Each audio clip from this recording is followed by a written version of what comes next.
Inagaw nila ang lahat, ang aking dangal, ang aking asawa, at ang aking bukas. Habang nilalasap ni Bianca ang tagumpay sa Boracay kasama si Enzo, iniwan akong nag-iisa sa malamig na kusina ng aming anibersaryo. Ngunit ang muling pagsilang ng aking tapang ay magsisimula sa pagdating ng isang mahiwagang bata. Babawiin ko ang lahat ng sa akin. Handa ka na ba sa aking pagbabalik? Hi, Althea. Huwag mo nang hintayin si Enzo ngayong gabi. Nandito kami sa Boracay, binabawi ang mga panahong nawala sa amin. At nga pala magiging tatay na siya. Pakiusap, pakawalan mo na siya. Isang marahang bulong ng tadhana ang tila pumunit sa malamig na hangin ng kusina. Doon sa ilalim ng malamlam na liwanag ng bumbilya, nakatayo si Althea. Hawak niya ang isang lumang sandok maingat na tinitimplahan ang paboritong sinigang na baka ng kanyang asawa. Ang bango ng sampalok at luya ay pumuno sa silid, isang amoy na sumisimbolo sa init ng isang tahanang 6 na taon niyang inalagaan ng buong puso. Nakasabit sa kanyang bayang ang isang simpleng apron, habang sa katabing lamesa ay maayos na nakahanda ang 2 plato may kasamang kandilang, hindi pa nasisindihan. Ngayong gabi, ang kanilang 10th anibersaryo ng pagpapakasal. Isang gabi na pinaghandaan niya sa kabila ng katotohanang ibinenta niya ang huling natitirang gintong, kwintas ng kanyang yumao na ina, upang may maipambayad sa paparating na bayarin ng kumpanya ni Enzo. Nambot ang liwanag ng screen ng kanyang telepo, sa ibabaw ng marmol na counter ay nagdala ng dilim. Ang tinig ni Bianca mula sa maikling video ay paulit-ulit na umalingaw, na ang bawat salita ay parang patalim na bumaon sa kanyang dibdib. Walang sigaw na lumabas sa kanyang mga labi. Ang matinding sakit ay madalas na dumarating ng tahimik. Pakiramdam niya ay unti-unting nawala ng hangin ang kanyang mga baga at ang kanyang mga tuhod ay nanginginig sa lamig. Nabitawan niya ang hawak na sandok. Ang mainit na sopas ay tumapon sa sahig, dumampi sa kanyang hubad na balat. Ngunit walang anumang init na naramdaman si Althea. Ang kanyang buong pagkatao ay naging manhid, tila isang rebultong bato na pinagmamasdan ang sarili nitong pagkasira. Sa dinami-dami ng aking isinakripisyo, Enzo. Ganito ba, kadali para sa iyo na itapon ang ating kahapon para sa isang bago at mapagpanggap na bukas? Ang marahang pag-ikot ng hawakan ng pinto ay bumasag sa nakabibinging katahimikan ng bahay. Pumasok si Enzo, may dalang maleta at amoy dagat pa ang kanyang buong pagkatao. Baka sa kanyang mukha ang pagod, ngunit mas nanaig ang gulat nang makita ang kanyang asawa na nakatayo pa rin sa gitna ng kusina. Althea, bakit ganyan ang ayos ng kusina at bakit gising ka pa? Tanong ni Enzo habang inilalagay ang kanyang jacket sa likod ng upuan. Masaya ba sa Boracay, Enzo? Direktang tanong ni Althea, ang kanyang tinig ay walang emosyon, parang hangin sa sementeryo. Bumuntong hininga si Enzo. Pinalalabas ang kanyang karaniwang pagkatanggol sa sarili. Look, Althea, bago ka magsimula ng away, let me explain. Emergency lang talaga yon. Bianca was having a severe panic attack. Tumawag siya sa akin, umiiyak. Walang matakbuhan dito sa Pilipinas pagkatapos niyang bumalik mula sa States. I couldn't just turn my back on her. Panic attack? Kaya pala kailangan mong hawakan ang kanyang baywang habang nakaharap sa dagat. Kaya pala kailangan mong kalimutan ang anibersaryo natin para samahan siya sa isang luxury resort. Lumapit si Enzo, may halong inis sa kanyang muka. Huwag mo ngang palakihin ang bagay na wala naman. It was just a friendly support. You're always so dramatic lately, Althea. You don't understand kung gaano kahirap patakbuhin ang kumpanya ngayon. I'm doing all of this for our future. Friendly support, buntis? Ba ang tawag sa friendly support, Enzo? Napatigil si Enzo. Ang kanyang mukha ay biglang nawalan ng kulay sa ilalim ng fluorescent na ilaw ng kusina. Anong pinagsasabi mo? Ipinakita ni Althea ang screen ng telpono. Ang larawan ni na Enzo at Bianca, kasama ang caption na nagpapahayag ng kanilang paparating na anak. Magiging tatay ka na pala ulit. O baka naman ngayon walang nalaman na may iba ka na palang pamilya? No, Althea, listen to me. Nanginginig ang boses ni Enzo, sinusubukang hawakan ang balikat ni Althea, ngunit umiwas ang babae.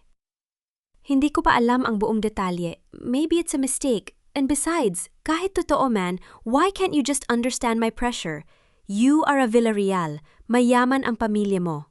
Kahit iwan kita, hindi mo mararanasan ang maghirap. Pero si Bianca, she has nobody but me. Bakit ba napakamaramot mo pagdating sa mga taong nangangailangan ng tulong ko? Isang mapait at tuyong tawa ang lumabas sa mga labi ni Althea. Isang Villarreal, Enzo, tinakwil ako ng sarili kong pamilya dahil pinili kong sumama sa iyo noong wala ka pang kahit ano ang perang ginamit mo para isalba ang kumpanya mo nung nakaraang buwan. Sa tingin mo ba ay galing sa bangko? Ibinenta ko ang lahat ng natitirang alaala ng aking ina para lang hindi ka mapahiya sa mga kasusyo mo. At ngayon, sasabihin mo sa akin na mayaman ako at hindi kita kailangan. Napatitig si Enzo, hindi makapaniwala sa kanyang narinig. What isang kasinungalingan yan. Ang bangko ang nag-approve ng loan ko.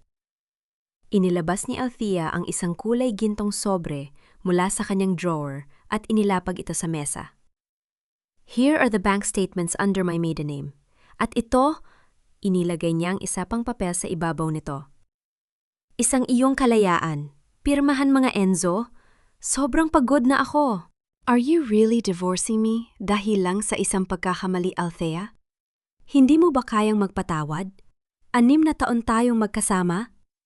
Ang galit at pride ni Enzo ay muling lumitaw, sinusubukang itago ang kanyang sariling takot sa katotohanan, habang hawak ni Enzo ang panulat isang serye ng mahihinang katok sa pangunahing pinto ang bumasag sa kanilang mainit na pagtatalo.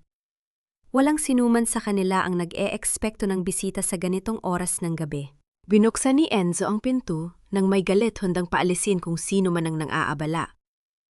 Ngunit sa kanyang pagbubukas, isang maliit na batang babae ang nakatayo sa may balkona. Basang-basa ang kanyang manipis na damit mula sa ambon sa labas habang yakap-yakap ang isang lumang asul launan. Ang kanyang malalaking mata ay eksaktong katulad ng mga mata ni Althea. Bago pa man makapagsalita si Enzo, pumasok ang bata sa loob ng bahay, nilpasan siya at tumakbo ng direkta patungo kay Althea. Mama? Bulong ng bata habang mahigpit na niyayakap ang binti ni Althea na may bahid pa ng natapong sopas. Napatulala si Althea. Lumuhod siya upang tignan ang mukha ng bata. Ang init ng katawan ng maliit na batang ito ay naramdaman niya sa kanyang mga kamay, isang tunay at buhay na nilalang.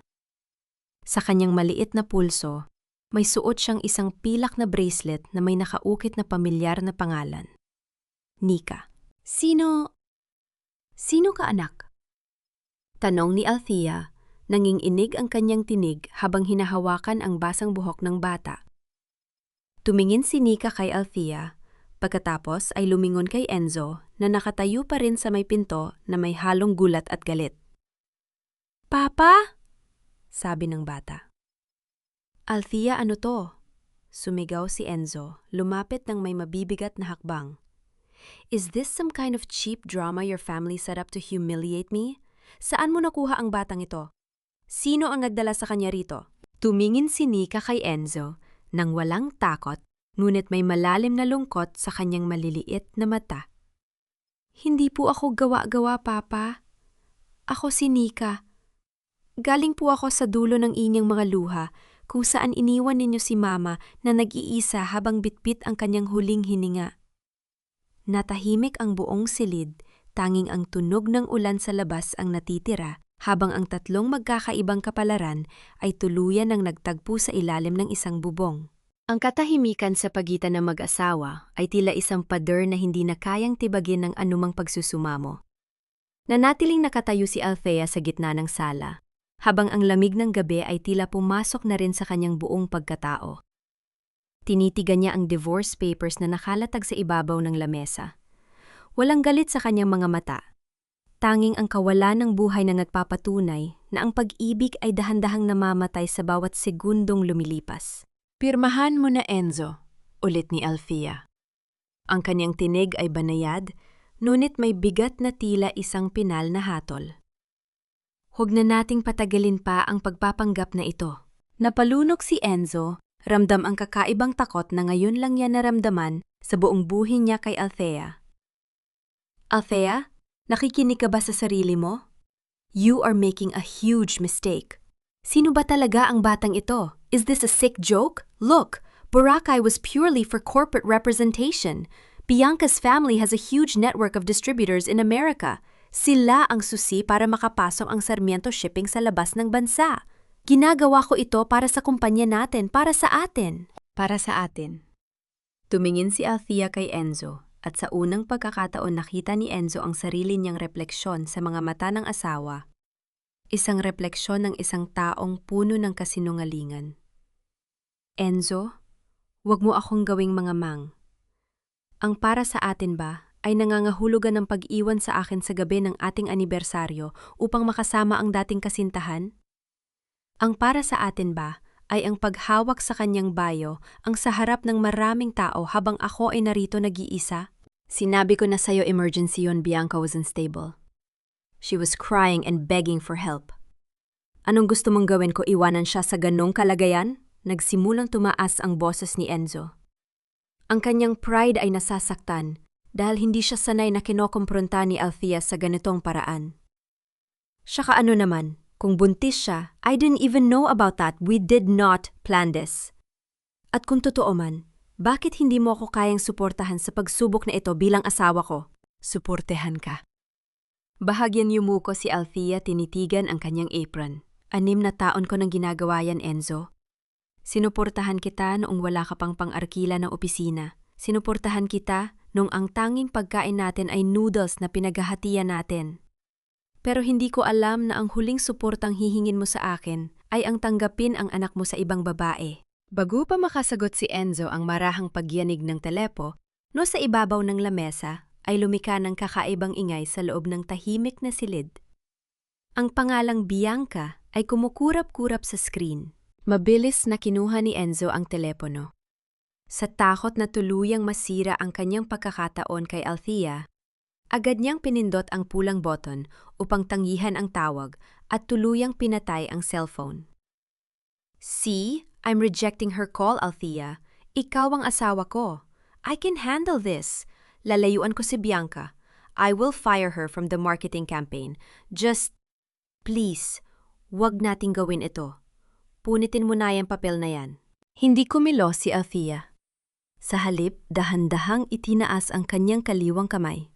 Sa kanyang palasingsingan ay nakasuot ang isang simpleng gintong singsing, isang singsing na walang mamahaling bato, ngunit naglalaman ng lahat ng pangako ng kanilang kabataan.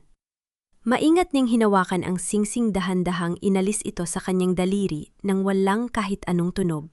Inilapag ni Althea ang singsing sa gitna ng divorce papers. Ang tunog ng metal na dumampi sa papel ay tila isang huling tibok ng puso na tuluyan ng huminto. Althea, no. Bulong ni Enzo, ang kanyang mga mata ay nanlalaki sa takot. Huwag mong gawin yan, pakiusap. Ibinibigay ko na sa iyo ang lahat ng hiningi mo, Enzo, pati ang singsing na ito na siyang huling nag-uugnay sa akin sa taong akala ko ay kilala ko. Sabi ni Althea, ang kanyang tinig ay patuloy na lumalamig. Yumakap si Nika sa tuhod ni Althea, ang kanyang maliliit na kamay ay nanginginig, ngunit puno ng pagmamahal. Mama, huwag ka nang malungkot. Andito na ako. Hindi ka na muling mag-iisa. Tumingin si Althea sa bata. Ang kanyang puso na akala niya ay ganap ng bato, ay nakaramdam ng isang bahagyang init mula sa maliit na hawak ng kamay ni Nika. Hinaplos niya ang buhok ng bata bago dahan-dahang tumalikod at naglakad paa, yat sa hagdanan ng hindi man lang nililingon ang lalaking nakatayo sa kanyang likod. Naiwang mag-isa si Enzo sa sala. Ang paligid ay nabalot ng lamig at ang amoy ng natapon at lumamig na sinigang ay nangingibabaw sa hangin. Napaluhod siya sa sahig tabi ng basang divorce papers. Hawak niya ang panulat, ang kanyang mga daliri ay nanginginig ng husto habang nakatitig sa pirma ni Althea. Lalapit sana siya sa hagdanan upang sundan ang kanyang asawa. Ngunit humarang ang maliit na katawan ni Nika. Tinitigan siya ng bata gamit ang mga matang tila nakakakita sa pinakamalalim na lihim ng kanyang kaluluwa. Lumapit si Nika sa tainga ni Enzo. Ang kanyang boses ay naging isang napakahinang bulong na nagdala ng matinding kilabot sa buong katawan ng lalaki. Kung pipirmahan mo yan ngayon, Papa, hinding-hindi mo na muling makikita ang tunay mong anak. At sa huling sandali ng buhay mo, ang tanging maaalala mo ay ang malamig na kusinang ito kung saan mo itinapon ang tanging babaeng nagligtas sa'yo. Natigilan si Enzo. Ang panulat ay dahan-dahang nalaglag mula sa kanyang nanginginig na kamay, gumulong sa ibabaw ng basang dokumento, habang ang kanyang puso ay binabalot ng isang matinding takot na hindi niya maipaliwanag. Ang alala ng nanginginig na kamay ni Enzo habang hawak ang panulat ay patuloy na nagbalik-balik sa isip ni Althea ng sumunod na gabi. Sa bawat pikit ng kanyang mga mata, nakikita niya ang takot sa mukha ng kanyang asawa. Isang takot na hindi nagmula sa pagsisisi, kundi sa pagkakatuklas na ang kanyang mga lihim ay hindi na kayang itago ng dilim. Kinaumagahan isang luma, ngunit marang, yang itim na sasakyan ang dahan-dahang huminto sa harap ng mansyon. Mula rito ay bumaba si Lola Amara, ang iginagalang na matriarch ng pamilya ni Enzo. Sa kabila ng kanyang edad, ang kanyang tindig ay nanatiling matikas. At ang kanyang mga mata ay nagtataglay ng karunungang hindi kayang talunin ng panahon. Agad na lumapit si Althea upang salubungin ang matanda. Yumuko siya ng may malalim na paggalang at kinuha ang kamay ni Lola Amara upang idampi sa kanyang ang tradisyonal na pagmamano na palaging ginagawa ng isang mabuting asawa.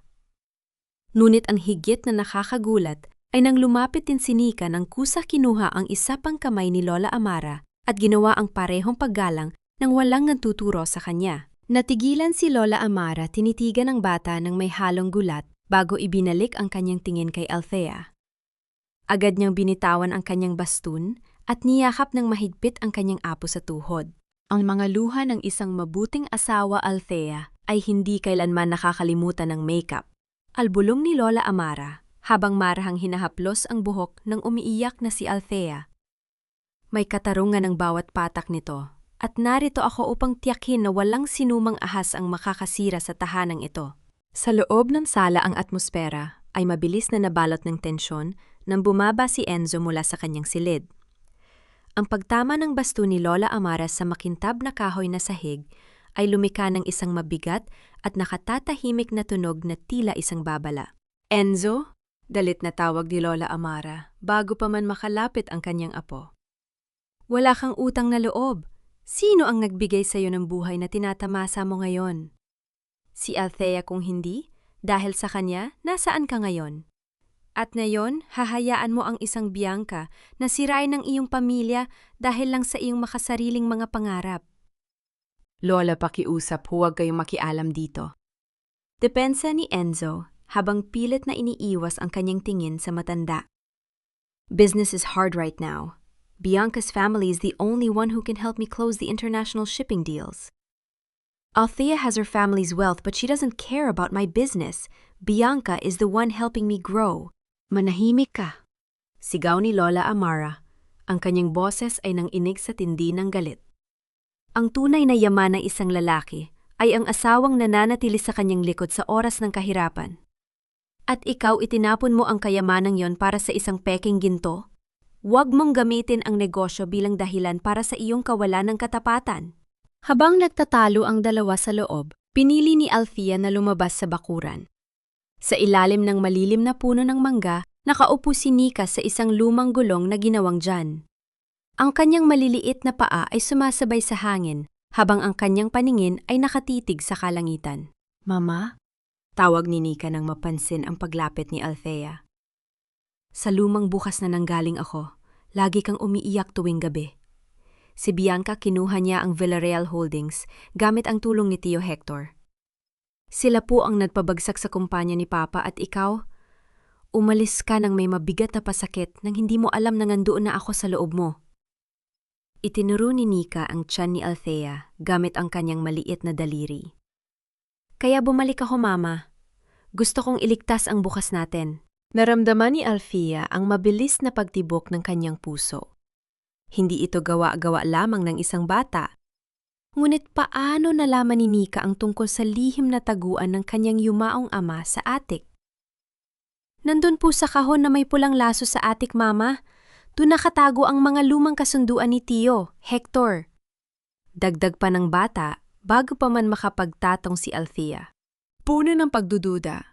Ngunit may kasamang lakas ng loob, bumalik si Althea sa loob ng bahay at tinungo ang kwarto ni Nika habang abala pa si Lola Amara sa pakikipag-usap kay Enzo. Doon dahan-dahan niyang binuksan ang maliit at kupas na asul na bag ng bata. Sa pinakailalim ng bag sa likod ng isang lumang larawan, may nakita siyang isang liham na nakatupi ng maayos. Nang buksan niya ito, ang kanyang mga mata ay nanlaki sa gulat. Ang sulat kamay ay pamilyar, ito ay ang sarili niyang sulat kamay. Ngunit ang tinta ay mukhang luma na at ang petsang nakasulat sa itaas ay 10 taon mula sa kasalukuyan. Para kay Althea ng nakaraan. Kung nababasa mo ito, nangangahulugam na tagumpay si Nika na makarating sa iyo. Huwag kang matakot sa kanyang mga salita. Siya ang ating huling pag-asa upang iwasto ang mga pagkakamaling nagdulot ng ating pagbagsak. Bago pa man matapos basahin ni Althea ang liham, isang matinis at galit na boses mula sa labas ng gate ang bumasag sa katahimikan ng mansyon. Althea, labasin mo ako rito. Sigaw ni Bianca. Mula sa labas ang kanyang tinig ay pumunit sa katahimikan ng gabi. Huwag mong gamitin ang pamilya ni Enzo para ipitin siya. Kung hindi mo siya pakakawalan, nang maayos sisirain ko ang pangalan ng pamilya mo sa buong media. Ang matinis na boses ni Bianca ay pumunit sa katahimikan ng gabi na tila isang babala ng paparating na bagyo sa buhay ng pamilya Sarmiento. Walang pakundangan niyang itinulak ang pinto ng mansyon nang buksan ito ng kasambahay at pumasok sa sala habang humahagulgol hawak ang kanyang tiyan na tila ba hihimatayin sa tindi ng panghihina. Enzo. Oh my God, Enzo. Umiyak na sumigaw si Bianca agad na lumapit kay Enzo at sumandal sa kanyang dibdib. Tignan mo kung paano ako tratuhin ng asawa mo. Pinagbabawalan niya akong lumapit sa'yo. Sobrang masama ang pakiramdam ko, Enzo. Ang baby natin baka mapano dahil sa stress na ibinibigay sa akin ng pamilyang ito. Napatayo si Lola Amara mula sa kanyang tumba-tumba. Ang kanyang baston ay mariing tumama sa sahig na lumika ng isang mabigat na tunog na pumuno sa buong silid. Sino ang pinapayagan mong pumasok dito nang may kasamang ganyang kawalan ng modo? Malamig at mariing tanong ni Lola Amara, ang kanyang mga mata ay nalilisik sa galit. Ika'y isang babaeng walang kahihiyan. Ang isang legal na asawa ay may dangal at karapatan. Ngunit ikaw, isang ahas na sumisira ng tahanan, wala kang puwang sa pamamahay na ito. Agad na lumayo si Bianca kay Enzo. Ngunit pinanatili ang kanyang mapagpanggap na luha habang nakatitig sa matanda. Lola Amara, please try to understand me. Si Enzo ang lumapit sa akin at bakit niyo ako sinisisi, Anim? Na taon siyang kasal kay Althea pero hindi man lang niya nabigyan ng anak si Enzo. Is it my fault na sa akin nakatagpo ng comfort si Enzo? Ang pamilya niyo ang nangangailangan ng tagapagmana at ako ang nagbibigay noon ngayon. Ang mga salitang iyon ay tila isang lason na dahan-dahang kumalat sa sala. Ngunit bago pa man makasagot si Lola Amara, ang marahang pagbaba ni Althea sa hagdanan ay tila nagdala ng isang matinding lamig na pumawi sa lahat ng ingay ni Bianca. Nakasuot si Althea ng isang simpleng puting damit, ang kanyang buhok ay maayos na nakatali, ngunit ang kanyang tindig ay nagtataglay ng isang natural na kapangyarihan at dignidad. Hindi siya sumigaw, hindi rin siya nagpakita ng kahit anong galit. Tanging ang kanyang tahimik na presensya ang tuluyang nagpatahimik sa mapagpanggap na postura ng kabit. Tapos ka na ba sa iyong dula-dulaan, Bianca? Banayad na tanong ni Althea habang dahan-dahang lumalapit sa mesa kung saan naroon ang singsing at ang divorce papers. Althea, don't act like you're the victim here. Hinarap siya ni Bianca. Pilit na pinatatag ang kanyang boses. You failed as a wife. Kayang-kaya kong ibigay kay Enzo ang lahat ng hindi mo kayang ibigay. Mula sa likod ng palda ni Lola Amara, dahan-dahang humakbang si Nika patungo sa gitna ng sala. Tinitigan niya ang tiyan ni Bianca bago dahan-dahang iniangat ang kanyang paningin upang harapin ang mga mata ng babae. Auntie Bianca? Sabi ng maliit na bata, ang kanyang tinig ay malinaw at walang takot. Bakit niyo po laging hawak ang tiyan niyo? Sabi po ni Dr. Robert Castro sa St. Luke's, wala naman pong laman yan, kundi mga peking papel na binayaran niyo gamit ang pera ni Tio Hector. Biglang namutla si Bianca. Ang kanyang mga labi ay nangatal at ang kanyang mga kamay na nakahawak sa kanyang tiyan ay dahan-dahang nalaglag. Sino ka anong? Pinagsasabi mo, Enzo, saan nanggaling ang batang ito? Why is she spreading these cheap lies? Tumingin si Althea ng diretso kay Bianca. Kung ito ay kasinungalingan, bakit ganyan ang reaksyon ng mukha mo, Bianca? May dapat makaming malaman tungkol kay Dr. Castro? Alam ni Bianca na unti-unti na siyang nawawala ng kontrol sa sitwasyon. Mabilis siyang tumalikod at naglakad patungo sa bakuran upang umalis. Ngunit sinundan siya ni Enzo upang subukang pakalmahin ang sitwasyon. Sa takot na makaapekto ito sa kanyang kumpanya. Bago sumakay sa kanyang kotse, hinawakan ni Bianca ang braso ni Enzo at bumulong ng may matinding banta na sapat lamang upang marinig ng lalaki. Enzo, pag-isipan mong mabuti ang ginagawa mo. My Uncle Hector has all the cards in Villarreal Holdings. Kung hindi ka makikipag-cooperate sa amin upang makuha ang mga shares ni Althea Sarmiento Shipping, is dead by next week. Isipin mo ang negosyo mo bago ang pride mo. Nakatayo si Althea si may pinto. Pinapanood ang bawat galaw nila sa bakuran.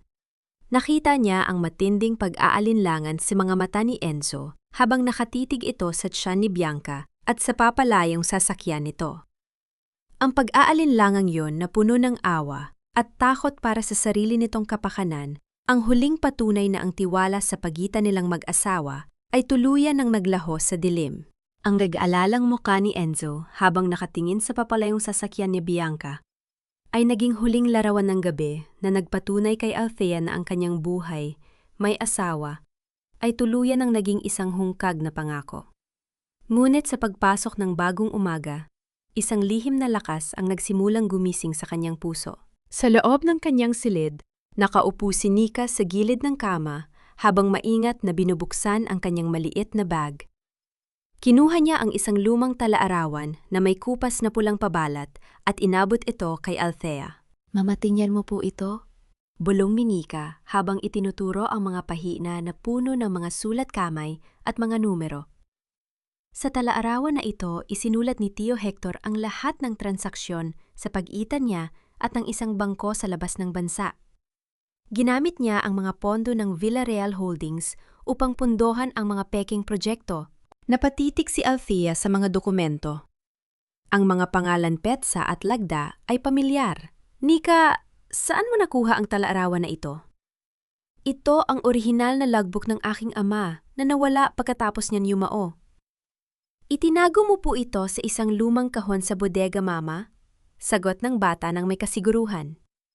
Sabi mo po sa akin noon, ito ang magiging susi upang bawiin ang lahat ng nawala sa atin. Bit-bit ang bagong pag-asa agad na nakipagkita si Althea kay Ate Jose Laurel, ang matapat na abogado ng kanyang yumaong ama. Sa loob ng tahimik na tanggapan nito, inilatag ni Althea ang talaarawan. Althea, seryosong bagay ito. Seryosong sabi ni Ate Laurel habang sinusuri ang mga pahina. Kung sisimulan natin ang isang forensic audit sa mga pondo na pinamamahalaan ni Hector, magiging isang bukas na digmaan ito sa Board of Directors. Are you ready for the consequences? Jose, matagal nang nilalagarian ni Tio Hector ang kumpaning itinayo ng papa ko. Matatag na sagot ni Althea. Ibinigay ko ang 6 na taon ng buhay ko para sa isang lalaking hindi ako pinahalagan. Ngayon, hindi ko hahayaang pati ang huling alaala ng aking ama ay manakaw ng isang traidor. Simulan mo ang audit ng tahimik. Pagdating ng gabi, ang kusina ng mansyon ay muling nakaramdam ng init. Habang naghahanda ng hapunan magkasamang naghihiwa ng mga gulay, sina Althea at Lola Amara. Ang banayad na paggalaw ng tumba-tumba ni Lola Amara ay lumika ng isang nakatatahimik na ritmo, sumasabay sa kanilang kwentuhan. Mama, ano po ang ibig sabihin ng tadhana? Tanong ni Nika habang pinagmamasdan ang ginagawa ni Althea. Mumiti si Althea hinaplos ang pisinghi ng bata. Ang tadhana, Nika, ay ang paglingap ng may kapal. Ito ang nagtuturo sa atin na kahit gaano kadilim ang gabi, palaging may umagang darating upang magdala ng liwanag. Nakangiting nakamasid si Lola Amara mula sa kanyang upuan, masaya na makita ang unti-unting pagbabalik ng ngiti sa mga labi ng kanyang apo sa kasal. Mabuti kang tao, Althea. at ang mga mabubuting tao ay palaging may nakalaang magandang bukas. Bumukas ang pinto ng sala at pumasok si Enzo na may dalang isang malaking kumpol na mga pulang rosas. Mukha siyang nag-aalangan bakas ang labis na kapaguran, ngunit may pag-asa sa kanyang mga mata nang makita ang tatlo sa kusina. "Althea, para sa'yo," sabi ni Enzo. Iniaabot ang mga bulaklak ng may nanginginig na kamay. "I know I've been stupid lately. Pero pakiusap, let's talk. I fired Bianca from the active marketing accounts today. Wala na siyang kinalaman sa kumpanya ko."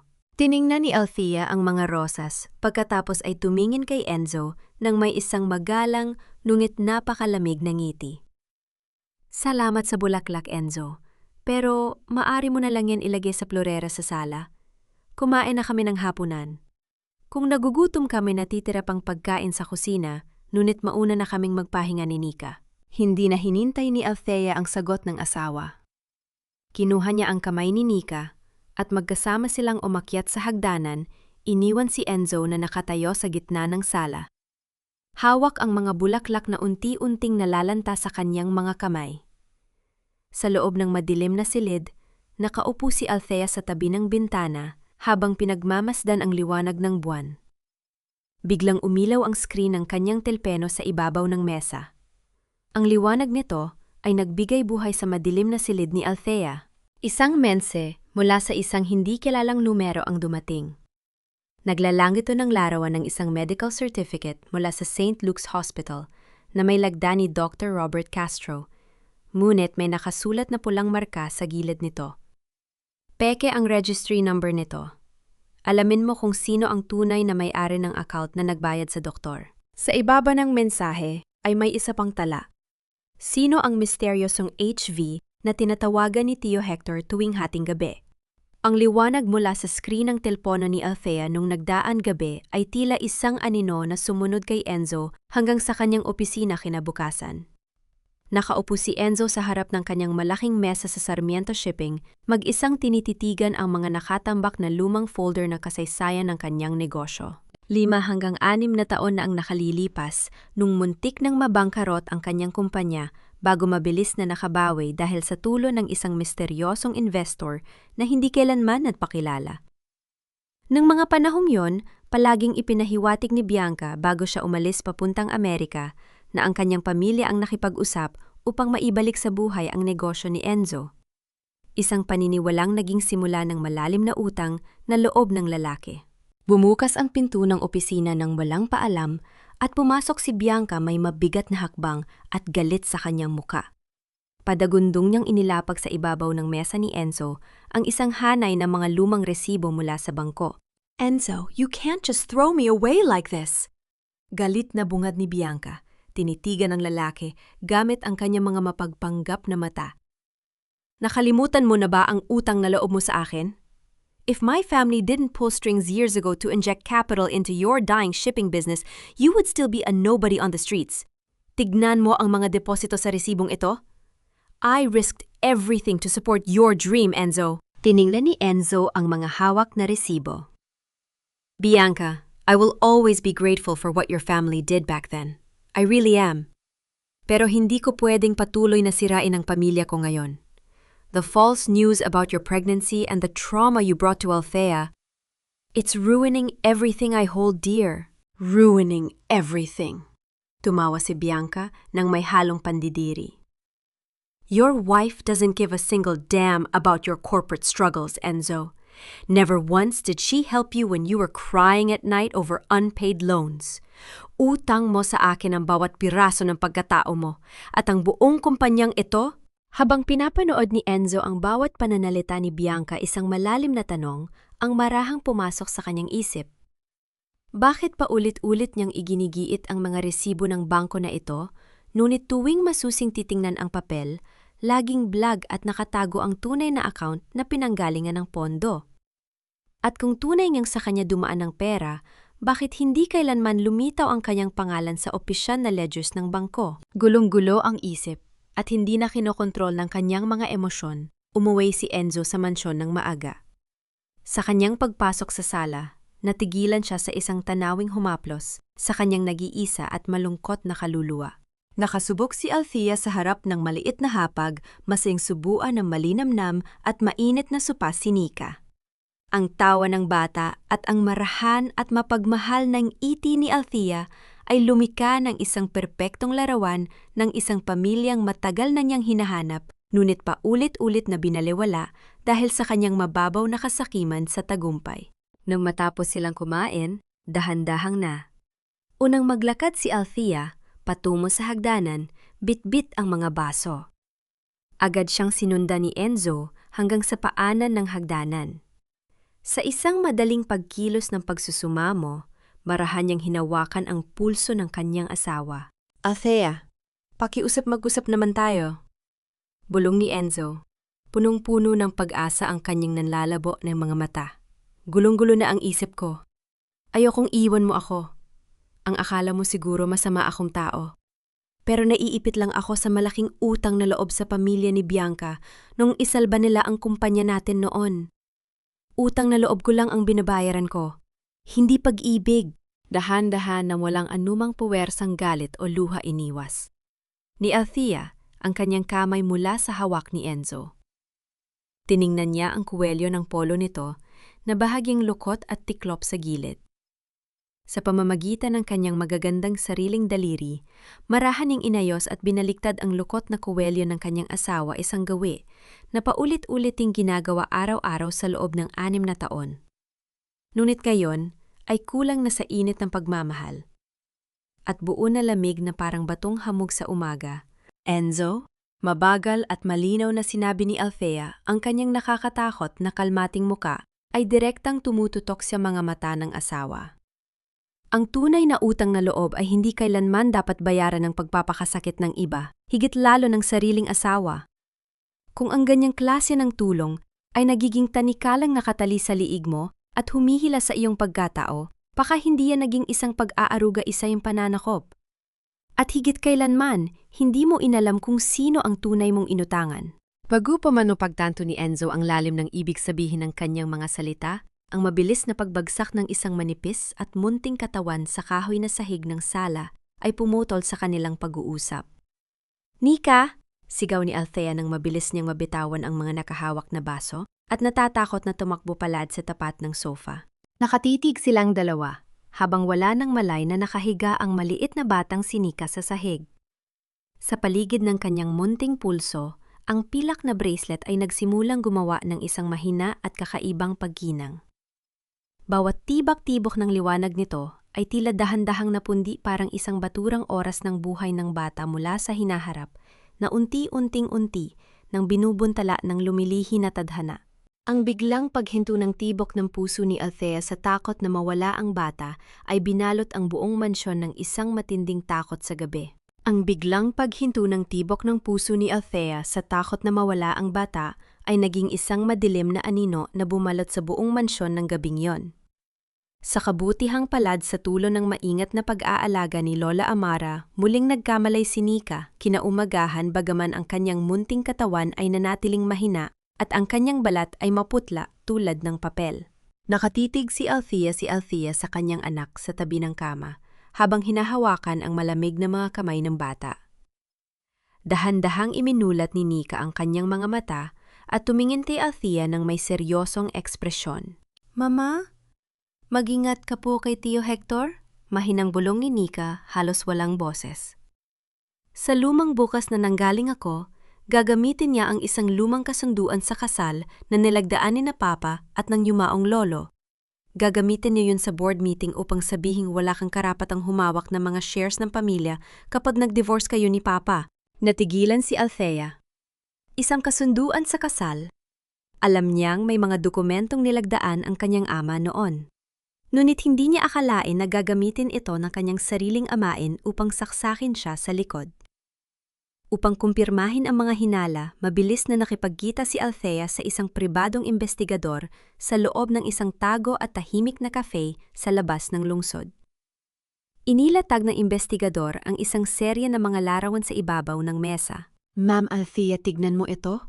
Seryosong sabi ng investigador habang itinuturo ang mga larawan. Yan si Tio Hector at si Bianca Alcantara. Madalas silang magtagpo sa Diamond Hotel sa nakalipas na 3 buwan. May mga dokumento rin kaming nakuha na nagpapatunay na ang malalaking pondo na ipinapadala sa personal na account ni Bianca ay nanggagaling mismo sa mga lihim na kumpanya ng iyong amain. Nanginginig ang mga kamay ni Althea habang hawak ang mga larawan. Ang lahat ng manipulasyon ni Bianca, ang kanyang peking pagbubuntis at ang mapangahas na pagpunta sa Boracay, ang lahat ng iyon ay pinondohan ng sariling pera ng pamilya Villarreal na ninakaw ni Hector. Dala ng matinding galit at determinasyon, tinuwa ni Althea ang marangyang opisina ni Hector Villarreal sa gusali ng Villarreal Holdings. Pumasok siya ng walang paalam, hinarap ang kanyang amain na noon ay komportableng nakaupo sa kanyang swivel chair. "Oh, Althea, aking mahal na pamangkin." Nakangiting bati ni Hector, bagaman ang kanyang mga mata ay nanatiling malamig. "Balita ko ay nagkakagulo ang inyong pagsasama ni Enzo. Sabi ko naman sa iyo noon pa hindi para sa iyong isang lalaking walang pinag-aralan."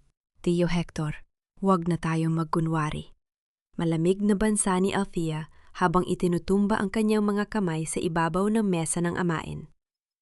"Alam ko ang tungkol sa mga transaksyon mo kay Bianca. Alam ko kung paano mo ginamit ang pera ng aking ama upang pundohan ang kanyang mga kasinungalingan para lamang pilitin o makipag-divorce." Tumawa si Hector ng malakas, isang tunog na puno ng pang-aasar. "Althea, you are just a naive girl na mas pinili ang pag-ibig kaysa sa yaman ng pamilya. Wala kang alam sa pagpapatakbo ng isang dambuhalang korporasyon. Bumalik ka na lang sa iyong kusina at hayaan mo ang mga totoong negosyante na mamahala sa board." Umuwi si Althea sa mansyon. Na pagod ang kanyang isip ay tila isang malaking gulo ng mga problema. Ngunit nang makapasok siya sa sala, nakita niya si Lola Amara na maingat na pinupunasan ng maligamgam na tubig ang nonang natutulog na si Mika. Dahan-dahang lumapit si Mika na noon ay nagising dahil sa kanyang pagdating. Mula sa likod, pinuhat ng bata ang kanyang munting kamay at nayakap ng mahigpit si Althea sa kanyang bayang. "Kaya mo yan, Mama?" Bulong ni Mika habang umiiyak ng tahimik. "Kasi ikaw ang pinakamalakas na taong kilala ko sa buong mundo. Hindi ka papatalo sa kanila." Naramdaman ni Althea ang mainit na luha na dahan-dahang pumatak sa kanyang sariling pisingi. Ang pagod at panghihina ay biglang napalitan ng isang matigas na determinasyon. Para kay Mika at para sa kanyang sariling danggal, handa siyang lumaban hanggang sa dulo. Samantala sa loob ng kanyang silid, natagpuan ni Enzo ang mga dokumento ng bangko na sadyang iniwan ni Althea sa ibabaw ng mesa. Habang binabasa ang bawat pahina, ang kanyang puso ay binalot ng matinding dusa at kahihiyan. Ang lahat ng utang na loob na kinalakihan niyang pinaniniwalaan ay isa lamang palang malaking panloloko na idinisenyo ni Bianca at Hector upang kontrolin siya. Lalabas sana si Enzo upang hanapin si Althea. Nungit nakita niya ito sa bakuran sa ilalim ng malamig na liwanag ng buwan. Lumapit siya ng dahan-dahan. "Althea, nakita ko ang mga dokumento sa kwarto." Nanginginig ang boses ni Enzo, puno ng pagsisisi ang kanyang mga mata. "I was so blind, Althea. Hindi ko alam na ginagamit lang ako ni Bianca at Hector upang saktan ka. Pakiusap, hayaan mo akong tumulong. Gagamitin ko ang lahat ng lakas ng Sarmiento Shipping upang labanan si Hector." Tiningnan siya ni Althea, ang kanyang magandang mukha ay nanatiling mistulang isang banyaga sa ilalim ng liwanag ng buwan. "Salamat, Enzo. Ngunit ang laban na ito ay hindi tungkol sa kumpanya mo. Ito ay tungkol sa aking danggal sa aking yumaong ama at sa hinaharap ng aking anak. Ako ang tatayo at lalaban para sa sarili ko." Bumalik si Althea sa kanyang silid, binuksan ang kanyang laptop at nakita ang isang bagong email mula kay Ate Laurel. "Althea, meron na tayong sapat na ebidensya ng korupsyon upang ipakulong si Hector. Ngunit may malaking problema tayo. Ang orihinal na kasunduan sa kasal at ang corporate agreement ng iyong ama ay nawawala sa safe ng kumpanya. Kung wala ang mga dokumentong yon, magagamit pa rin ni Hector ang kanyang pansamantalang kapangyarihan upang i-freeze ang iyong mga shares sa board meeting bukas." Napaangat ang tingin ni Althea sa lumang larawan ng kanyang ama na nakasabit sa dingding. Ang mga mata nito ay tila nakatitig sa kanya ng may malamig at misteryosong sulyap na tila may hawak na lihim na kailangan niyang matuklasan bago tuluyang mahuli ang lahat. Ang malamig na titig ng kanyang yumaong ama sa lumang larawan sa dingding ay tila naging isang tahimik na saksi sa paghahanda ni Althea para sa darating na bagyo. Ngunit sa kabilang dako sa opisina ng Sarmiento Shipping, nagsimula ng gumuho ang piitan ng mga kasinungalingan na matagal nang kumukulong sa isip ni Enzo. Ipinatawag ni Enzo si Bianca sa kanyang tanggapan. Nang pumasok ang babae na may suot na mamahaling damit at tila walang pakialam, hinarap siya ni Enzo gamit ang mga matang puno ng pagdududa at matinding galit. "Bianca, sabihin mo sa akin ang katotohanan." Malamig na utos ni Enzo habang inilalagay ang kopya ng bank record sa lamesa. "Saan nanggaling ang perang ginamit mo? 6 na taon na ang nakalilipas upang isalba ang kumpanya ko. Bakit may mga pirma rito ni Hector Villarreal?" Bahagyang natigilan si Bianca. Ngunit mabilis na nagbago ang kanyang mukha patungo sa isang mapagpanggap na ngiti. "Enzo, honey, bakit mo ba hinuhukay ang nakaraan? At ano ang pakialam mo kung saan nanggaling ang pondo? Ang mahalaga, nailigtas ang kumpanya mo. I did all of that for you, and now I'm carrying your baby? Ganyan ka ba kawalang puso upang pagdudahan ako dahil lang sa mga bitter na kasinungalingan ng asawa mo?" "Huwag mong madami-dami si Althea rito." Sigaw ni Enzo, ang kanyang boses ay umalingaw-ngaw sa buong opisina. "Sinisira mo ang pamilya ko, Bianca, at ngayon hindi ko na alam kung alin sa mga sinasabi mo ang totoo." Habang nagaganap ang pagtatalo sa opisina, si Lola Amara naman ay nasa isang mamahaling restaurant sa labas ng lungsod kasama ang ilang matatandang kaibigan. Sa isang tagong sulok ng restaurant, napansin ng matatalas na mata ng matanda si Bianca na masayang nakikipagtawanan sa ilang kaibigan nito. Walang bakas ng panghihina o hirap sa pagbubuntis kay Bianca. Sa katunayan, nakita ni Lola Amara na masaya itong kumakain ng mga hilaw na pagkain at umiinom ng alak, mga bagay na mahigpit na ipinagbabawal para sa isang babaeng nagdadalang tao. Ang bawat kilos ni Bianca ay nagpatunay sa hinala ng matanda na ang lahat ng drama tungkol sa pagbubuntis ay isang malaking palabas lamang. Agad na umuwi si Lola Amara sa mansyon at ipinatawag si Enzo sa kanyang silid-aklatan. "Enzo, tingnan mo ang babaeng pinoprotektahan mo," seryosong sabi ni Lola Amara habang itinuturo ang kanyang sariling mga mata. "Nakita ko si Bianca sa restaurant kanina. Walang buntis na babae ang kakain ng hilaw na pagkain at iinom ng alak ng ganon kadali. Niloloko ka lang ng ahas na yan habang sinisira mo ang buhay ng tapat mong asawa." Binalot ng matinding kalituhan at dusa ang puso ni Enzo. Upang hanapin ang kahit kaanting kapayapaan, naglakad siya patungo sa kwarto ni Nika. Nakita niya ang bata na tahimik na naglalaro sa sahig gamit ang isang lumang kahoy na manika. Dahan-dahang lumuhod si Enzo sa tabi ng bata, sinusubukang abutin ang munting kamay nito. "Nika, maaari ba tayong mag-usap? Galit ka ba kay Papa?" Napatigil si Nika sa paglalaro. Tumingin siya kay Enzo gamit ang mga matang puno ng takot at isang malalim na lungkot na tila hindi para sa isang batang 5 taong gulang. Mabilis niyang binawi ang kanyang munting kamay at tumakbo patungo sa pinto kung saan kadarating pa lamang ni Althea. Niyahap ng mahigpit ni Nika ang laylayan ng palda ng kanyang ina habang nakatago ang kanyang mukha mula kay Enzo. Ang kamay ni Enzo ay naiwang nakabitin sa hangin, walang laman, kundi ang lamig ng pagtanggi. Ang bawat tibok ng kanyang puso ay napuno ng matinding kirot ng mapagtanto na ang kanyang sariling mga pagkakamali ang naglayo sa kanyang pamilya. Habang nagpapatuloy ang gabi, isang malaking tanong ang nanatili sa isip ni Althea. Bakit patuloy na nagpapadala si Tio Hector ng malalaking halaga ng pera sa isang pribadong klinika sa labas ng Maynila? Anong lihim ang itinatago nila doon? Biglang tumunog ang telepono ni Enzo sa sala. Isang tawag mula sa isang hindi kilalang numero. Sinagot niya ito ng may mabigat na hininga. "Hello, is this the office of Mr. Hector Villarreal?" Tanong ng boses ng isang nurse mula sa kabilang linya. "O kinatawan ba kayo ni Miss Bianca Alcantara? Tumatawag kami mula sa Divine Grace Clinic. Ito ay para sa follow-up ng huling bayad para sa confinement package at sa pagsasaayos ng mga peking medical record ni Miss Alcantara. Na-clear na po ba ang check ninyo? Natigilan si Enzo ang kanyang hininga ay tila huminto sa kanyang lalamunan habang ang bawat salita ng nurse ay naging isang matinding katotohanan na tuluyan ng pumatay sa natitirang tiwala sa kanyang puso. Ang boses ng nurse sa kabilang linya ay tila isang kulog sa pandinig ni Enzo na tuluyan ng pumasok sa kanyang kamalayan.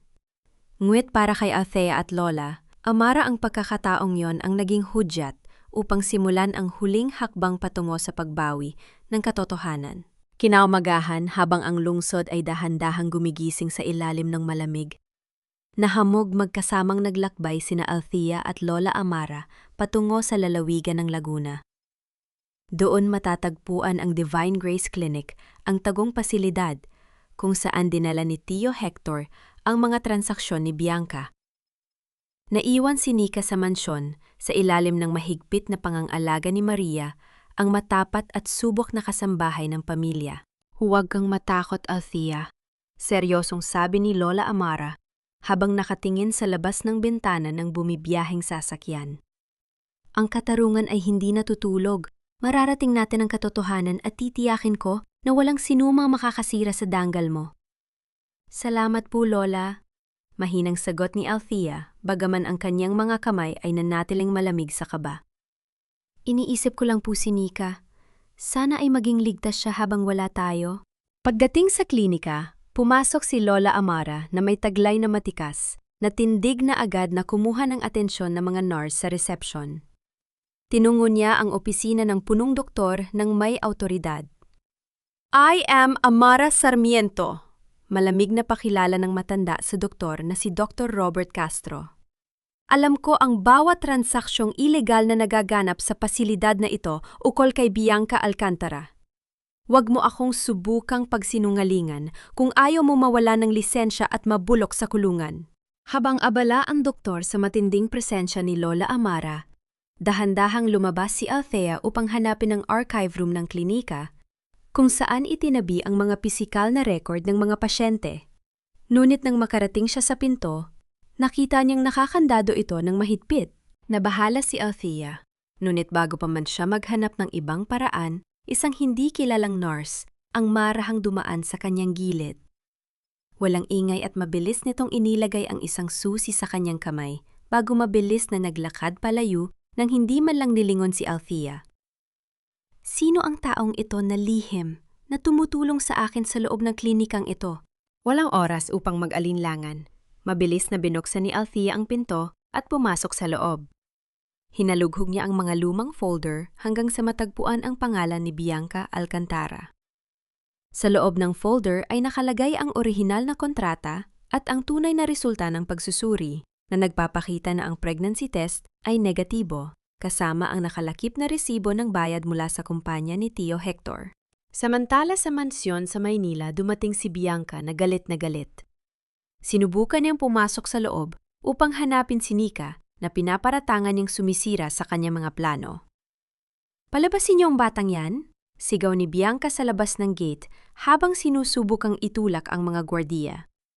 "Pinapabagsak niyo ako. May karapatan ako rito dahil dala ko ang anak ni Enzo." Pasensya na po, Ma'am Bianca. Matigas na sagot ng gwardiya na nakatayo sa may pinto sa utos ni Lola Amara bago sila umalis. "Bawal po kayong pumasok sa pamamahay na ito. Utos po yan ng matanda."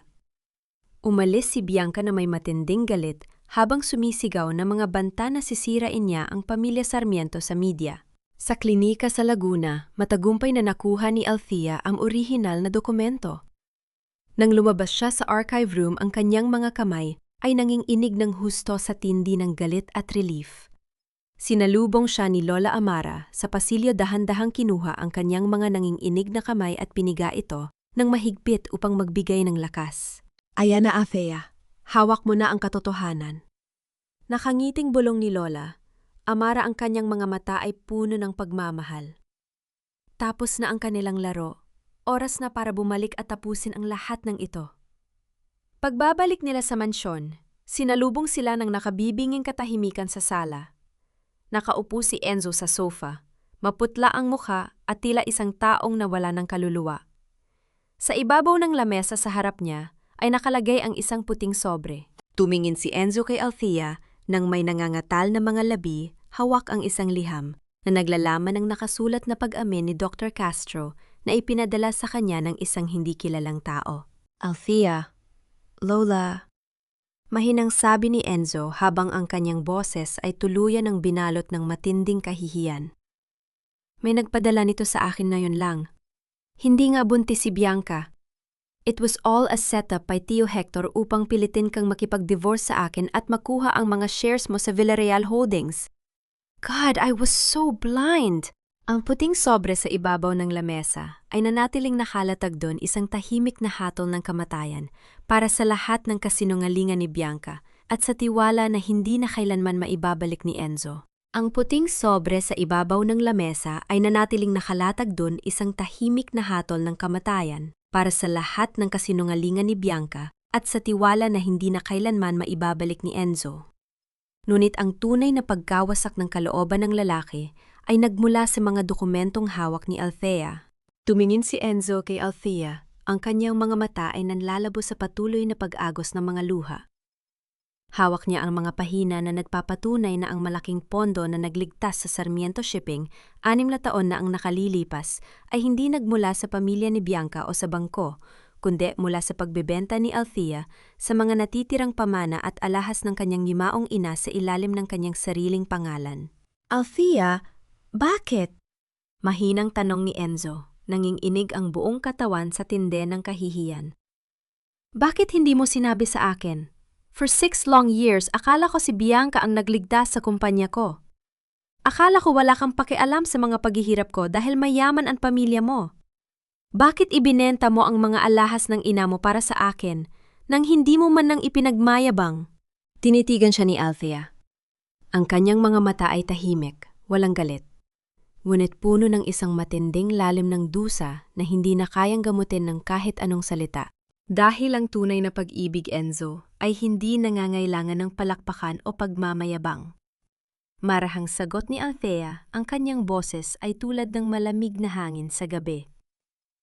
Tinulungan kita dahil mahal kita noon at ayaw kong mapahiya ang pride mo bilang lalaki. Ngunit hinayaan mo ang sarili mong galit-inggit at kawalan ng tiwala na sirain ang ating dalawa. Hindi ang kawalan ko ng tulong ang pumatay sa ating relasyon, Enzo, kundi ang kawalan mo ng tiwala at respeto sa akin. Bumagsak si Enzo sa kanyang mga tuhod sa harap ni Althea. Umiyak siya ng walang kahiyahiya. Sa sahig hawak ang laylayan ng damit ng kanyang asawa habang humihingi ng tawad. Althea, pakiusap. I was a fool. Humahagulgol na pagmamakaawa ni Enzo. Binulag ako ng pride ko. Akala ko itinuturing mo ako mababa dahil Villarreal ka at ako ay walang kahit ano. God, I was so wrong. Bigyan mo ako ng isa pang pagkakataon. Aayusin ko ito, gagawin ko ang lahat para bumawi sa'yo. Nanatiling nakatayo si Althea sa kanya kinalalagyan. Dahan-dahan siyang humakbang ng 2 beses, pabalik iniiwas ang kanyang damit mula sa hawak ng lumuluhod na asawa. Ang kanyang muka ay maputla at ang kanyang mga mata ay nagpapakita ng isang malalim na sugat sa kanyang kaluluwa. Walang sigaw na lumabas sa kanyang bibig. Dahan-dahan siyang tumalikod at naglakad paa yat sa hagdanan. Ang kanyang mga hakbang ay mabagal, ngunit wala nang kahit anong pag-aalinlangan. Lumalapit si Enzo sa kwarto ni Nika upang humingi ng kapatawaran sa bata. Ngunit sa pagbukas niya ng pinto, sa ilalim ng malamlam na liwanag, napahinto siya sa matinding gulat. Ang munting katawan ni Nika, ang kanyang mga kamay at binti ay dahan-dahang nagiging transparent tila isang anino na unti-unting natutunaw sa hangin. Tumingin si Nika kay Enzo, nang may malungkot, ngunit payapang ekspresyon. Papa, matatapos na po ang oras ko rito. Iwag-ayway mo man ang iyong mga luha ngayon. Ang mga sugat na ginawa mo sa puso ni Mama ay kailangan mong gamutin sa pamamagitan ng tunay na pagbabago, hindi lang ang mga salita. Lumabas si Enzo sa kwarto na tila nawala ng bait. Sa pasilyo, nakatayo si Lola Amara na nakasandal sa kanyang baston malamig na nakatitig sa kanya. Nakikita mo na ba, Enzo? Pangaral na matanda sa kanyang apo. Ang pinakamasakit na parusa sa isang lalaking hindi marunong magpahalaga ay ang ma-realize ang tunay na halaga ng isang mabuting babae kapag nawala na siya sa piling mo. Luha ang itinanim mo, kaya luha rin ang aanihin mo. Lumabas si Enzo sa bakuran habang nagsisimulang bumuhos ang malakas na ulan. Hinarap niya ang malamig na patak ng ulan sa kanyang muka, hinahayaang humalo ito sa kanyang mga luha.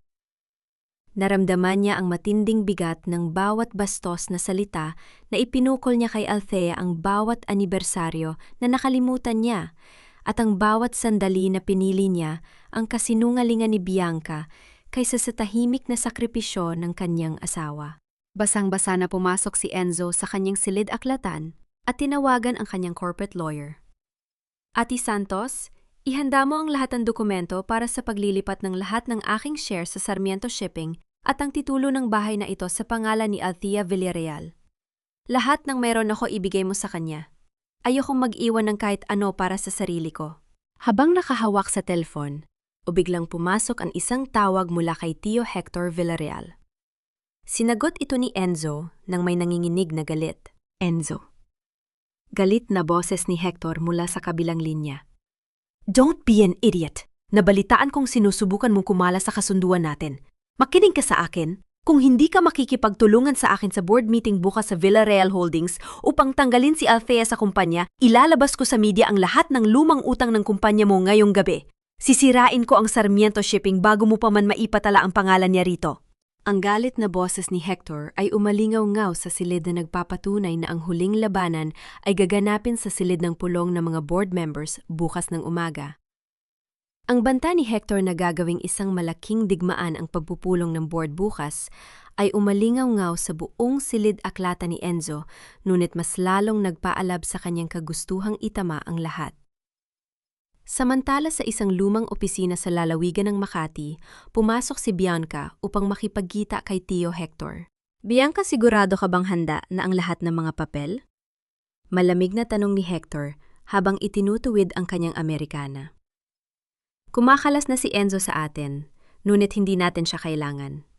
Gagamitin natin ang lumang kasunduan ni Fernando Villarreal upang ideklarang walang bisa ang mga shares ni Althea kapag naghiwalay sila ng asawa niya. Tumawa si Bianca nang may galit at kasakiman sa kanyang mga mata. Don't worry, Uncle Hector. Kakausapin ko si Enzo sa huling pagkakataon. Kung hindi siya makikipagtulungan sa atin, sisiguraduhin kong babagsak ang kumpanya niya bago pa man magsimula ang board meeting bukas. Ngunit habang nagpaplano ang dalawa sa loob ng silid sa labas ng gusali, isang itim na sasakyan ang nakatigil. Isang misteryosong tao ang lihim na nagre-record ng kanilang buong pag-uusap gamit ang isang nakatagong kamera. Sino ang taong ito na patuloy na sumunod sa bawat hakbang ng mga kalaban ni Althea? Pagkalipas ng isang oras, dumarating si Bianca sa opisina ng Sarmiento Shipping. Pumasok siya nang walang paalam, nakasuot ng mamahaling damit at sinusubukang gamitin ang kanyang lumang gawin ng manipulasyon. Lumapit siya kay Enzo at tinangkang yumakap sa balikat ng lalaki. Enzo, babe, listen to me. Umiyak na bulong ni Bianca, sinusubukang magmukhang kawawa. Patawarin mo na ako. Ginawa ko lang ang lahat na yon dahil natatakot ako mawala ka sa akin. We can still start over. Don't side with Althea, sis. Sirain niya ang kumpanya mo bukas kasama ng amain niya. Dahan-dahang tumayo si Enzo. Ang kanyang mga mata ay nagtataglay ng matinding pandidiri na hindi pa kailanman nakikita ni Bianca sa buong buhay nila. Kinuha ni Enzo ang orihinal na dokumento mula sa Divine Grace Clinic na nagpapatunay ng peking pagbubuntis ni Bianca at ipinukol ito ng direkta sa mukha ng babae. Ang mga papel ay nagsabog sa sahig. Umalis ka rito, Bianca. Malamig at galit na utos ni Enzo. Tapos na ang panloloko mo. Every single word that comes out of your mouth makes me sick. You never loved me. Ang tanging minahal mo ay ang perang ipinangako sa iyo ni Hector Villarreal. Napatitig si Bianca sa mga papel sa sahig, namutla ang kanyang mukha bago napalitan ng matinding galit. Samantala sa mansyon ng pamilya, nakaupo si Althea sa sofa habang karga ang nanghihinang si Mika. Ang munting katawan ng bata ay mas lalong naging transparent sa ilalim ng ilaw. Niyakap siya ng mahigpit ni Althea, hinahaplos ang kanyang buhok. Nika, kumapit ka lang? Bulong ni Althea habang ang mga luha ay dahan-dahang pumatak sa kanyang pisngi. Hindi ko hahayaang sirain nila ang ating bukas. Protektahan ko ang pamilyang ito at protektahan kita. Ngumiti si Nika nang mahina itinaas ang kanyang nanginginig na daliri upang punasan ang luha ni Althea. Mama, proud na proud ako sa'yo. Handa na po ako sa kahit anong mangyari bukas. Sa loob ng kanyang silid, nagdarasal si Lola Amara sa harap ng altar. Nagtitirik ng kandila para sa kaligtasan at tagumpay ni Althea. Sa pulso ni Nika ang pilak na bracelet ay tuluyan ng nawala ng kulay. Naging isang nangingitim na bakal na nagpapatunay na ang oras ng bata ay halos ubos na. Bumalik ang eksena sa opisina ni Enzo. Narealize ni Bianca na wala na siyang anumang hawak kay Enzo. Ang kanyang muka ay nabalot ng matinding pagkabaliw at pagnanais na makaganti. Kung hindi ako magiging masaya, walang sinuman sa inyo ang makakakuha ng kaligayahan. Sigaw ni Bianca kay Enzo, ang kanyang boses ay pumunit sa katahimikan ng silid. Sisirain ko kayo ni Althea sa board meeting bukas. Ang matinis at galit na sigaw ni Bianca ay umalingaw-ngaw sa tahimik na pasilyo ng gusali habang mabilis siyang patakbong, lumabas na nag-iiwan ng isang matinding banta para sa darating na umaga. Ang banta ni Bianca na umalingaw-ngaw sa pasilyo ng kumpanya ay naging huling bahagi ng dilim bago ang pagsikat ng araw ng paghuhusga. Kinabukasan, ang buong Maynila ay nagising sa ilalim ng isang maliwanag at maaliwalas na kalangitan. Sa loob ng kanyang silid, nakatayo si Althea sa harap ng malaking salamin. Nakasuot siya ng isang pormal na itim na Amerikana na maingat na itinahi para sa kanya. At ang kanyang buhok ay maayos na nakatali sa likod, wala na ang dating mahinhin at tahimik na babae na nagtiis sa loob ng 6 na taon sa kusina. Sa kanyang harapan sa salamin ay nakatayo ang isang reyna ng pamilya Villarreal handang bawiin ang karangalan at kumpanyang itinayo ng kanyang yumaong ama. Sa pagbaba niya sa sala, nakatayo si Enzo na nakasuot din ng itim na suit. Ang kanyang mukha ay payapa-wala na ang dating kayabangan at nakatiti kay Althea ng may malalim na respeto. Althea, hindi ako pupunta sa pagpupulong upang magpanggap na bayani o upang humingi ng kapatawaran, mahinang sabi ni Enzo. Pupunta ako roon upang maging kalasag mo. Hahayaan kong ako ang tumanggap ng lahat ng galit at paratangin na Hector at Bianca upang makatayo ka ng buo at matatag sa harap ng board. Tinitigan siya ni Althea. Sa unang pagkakataon, matapos ang matagal na panahon nakita niya ang tunay na katapatan sa mga mata ng kanyang asawa. Salamat Enzo.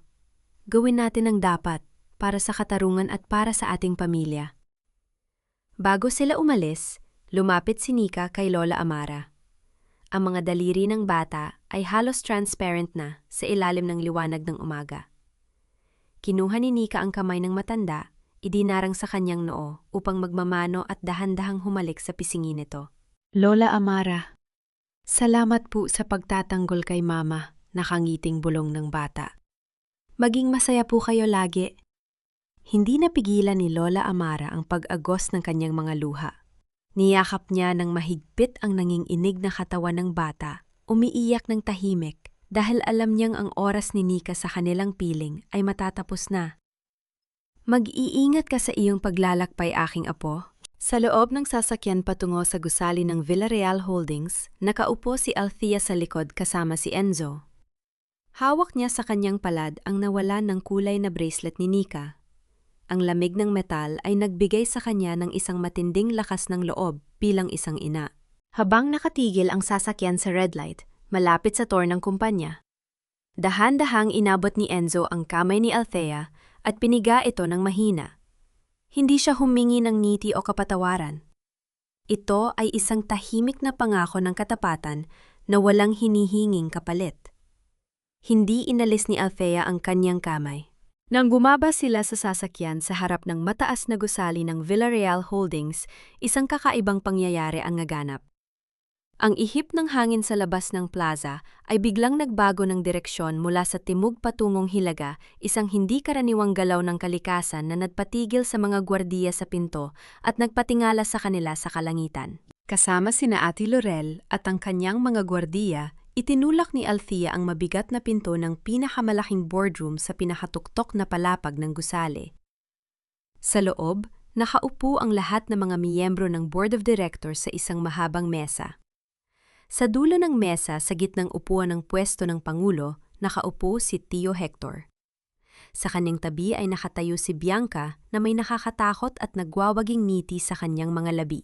Hawak ni Hector ang isang lumang dilaw na dokumento na may gintong selyo, ang orihinal na kasunduan ng kumpanya, na akala ng lahat ay nawala na magpakailanman. Numiti si Hector ng may matinding tagumpay. "Welcome, Althea!" Malamig na bati ni Hector habang itinataas ang dokumento. "Dumating ka rin sa sarili mong katapusan." Ang nakakatakot na niiti ni Hector habang hawak ang lumang kasunduan ay naging huling pagtatangka ng kadiliman na patayin ang liwanag ng katotohanan. Ngunit sa loob ng silid ng pulong si Althea ay nanatiling matatag tila isang tor na hindi kayang igiba ng anumang bagyo. Tumayo si Hector sa gitna ng mesa, ibinubunyag ang dilaw na papel sa harap ng lahat ng mga miyembro ng board. Mga kasama sa board ayon sa orihinal na kasunduan ng pamilya Villarreal ang sinumang tagapagmana na magdadala ng pampublikong iskandalo at pakikipag-divorce ng walang pahintulot ay mawawala ng karapatang humawak ng mga shares. Si Althea ay nagdala ng kahihiyan sa pamilya. Iitinutulak ko ang panukala na tanggalin siya sa kumpanya at ilipat sa akin ang permanenteng pamamahala. Si Bianca na nakatayo sa tabi ay ngumiti nang may matinding tagumpay, akalang tapos na ang laban. Ngunit dahan-dahan at kalmadong naglakad si Althea patungo sa podium sa harap ng malaking screen. Inilagay niya ang isang maliit na flash drive sa computer. "Tio Hector, nagmamadali ka masyado?" Malamig at malinaw na, sabi ni Althea ang kanyang bose, ay pumunit sa katahimikan ng silid. "Bago natin pag-usapan ang aking mga karapatan, gusto ko munang ipalabas ang isang maikling video para sa lahat." Pinindot ni Althea ang play button. Sa malaking screen sa harap ng board, lumabas ang isang malinaw na video recording, si Hector at Bianca na nakaupo sa isang lumang opisina sa Makati. Masayang pinag-uusapan ang paglilipat ng pondo ng Villarreal Holdings sa mga offshore account, ang paghahati sa pera at ang pagbabayad kay Dr. Castro para sa peking pagbubuntis ni Bianca. Ang boses at muka ng dalawa ay walang kapantay, ang linaw. Biglang napawi ang ngiti sa mukha ni Hector. Ang kanyang mga kamay ay nagsimulang mangatal habang ang buong board ay nabalot ng matinding galit at ingay ng pagkabigla. "Fake yan! AI-generated yan!" sigaw ni Bianca na humahagulgol sa galit. "Buntis ako sa tagapagmana ni Enzo. Ako ang may karapatan." Pumasok si Ate Laurel kasama ang mga opisyal na dokumento mula sa Department of Health at Divine Grace Clinic. "Miss Alcantara, ito ang opisyal na record at sworn affidavit mula mismo kay Dr. Robert Castro. Hindi ka kailanman nabuntis. Nagbayad ka ng 5 milyong piso upang gawa-gawaan ng peking medical records." Bumukas ang mabigat na pinto ng boardroom. Pumasok ang mga opisyal ng National Bureau of Investigation na may hawak na warrant of arrest. "Mr. Hector Villarreal, you are under arrest for corporate embezzlement, estafa, and falsification of public documents," pahayag ng pinuno ng mga pulis. Nabitawan ni Hector ang kanyang panulat na paluhod sa sahig habang nanginginig sa takot. Dahan-dahang lumapit si Althea sa kanyang amain. Kinuha niya ang nalaglag na panulat, inabot ito sa nanginginig na kamay ni Hector at bumulong ng may malamig na dignidad. "Gamitin mo ito upang pumirma sa iyong piyansa, Tio Hector, sapagat wala ka ng kahit isang sentimo sa kumpanyang ito." Sinubukan ni Bianca na tumakbo patungo kay Enzo, umiiyak ng hysteria. "Enzo, please, help me. Sinunod ko lang ang gusto ng uncle mo. I love you, Enzo." Hinarangan siya ni Enzo. Ang kanyang mga mata ay tulad ng yelo sa lamig. Itinutulak palayo ang babae. "Ang tanging lugar kung saan ka nababagay, Bianca, ay sa loob ng rehas." Iniharap ni Althea sa board ang mga resibo ng bangko na nagpapatunay ng pagpasok ng 2 bilyong piso mula sa kanyang personal na account upang isalba ang liquidity ng kumpanya. Sa harap ng lahat, formal siyang idineklara bilang pinuno at controlling shareholder ng Villarreal Holdings. Matapos dalhin ng mga pulis sina Hector at Bianca, naiwang mag-isa sina Althea at Enzo sa malaking silid. Ang katarungan ay tuluyan ng naibalik. "Nakuha mo na ang katarungan, Althea?" Mahinang sabi ni Enzo, may matinding respeto sa kanyang boses. "You are a true Villarreal." Ngunit sa kanilang paglabas sa pasilyo, nakatayo sa may malaking bintana si Nika. Ang sikat ng araw sa umaga ay lumalago sa kanyang katawan na ngayon ay transparent na at nagliliwanag sa gintong kulay. Mabilis na tumakbo sina Althea at Enzo patungo sa bata. Umikot si Nika na kang-iti ng napakasaya sa kanilang dalawa. "Naiwasto niyo na po ang bukas, Mama?" "Papa?" Nakangiting bulong ng bata. "Nika, huwag ka muna umalis."